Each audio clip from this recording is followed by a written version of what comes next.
Mükemmel değilim ama rolde yapmıyorum. Olduğum gibi durdum hep, ne fazla ne de yorgun. Kusurlarımla varım, maskesiz bir yolum. Herkes beğensin diye değil, içim rahat olsun. Bazı günler eksik kaldım, bazı günler yanlış, ama hiçbirinde kendimden vazgeçmedim. Alış alış, dünya gürültülü olsa da ben sessiz içimde. Sahici bir kalbin kıymeti yok hiçbir süsünde.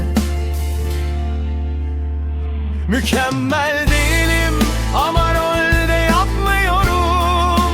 Olduğum gibi durdum hep, ne fazla ne de yorgun.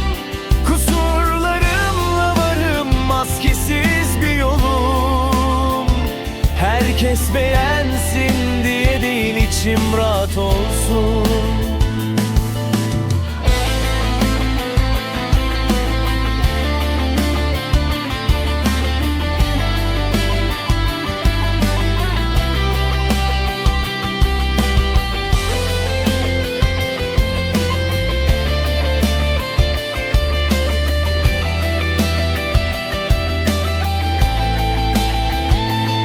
Belki kırık yanlarım var, belki tamamlanmamış. Ama hayat dediğin zaten yarım kalan bir şarkıymış. Ben kendim oldukça nefes aldım en derinde.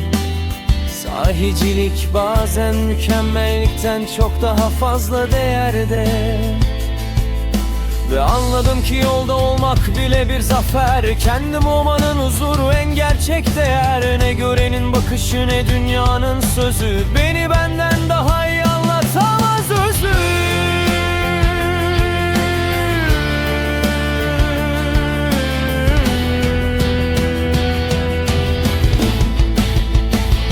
Mükemmel değilim ama rolde yapmıyorum. Olduğum gibi durdum hep, ne fazla ne de yorgun. Kusurlarımla varım, maskesiz bir yolum.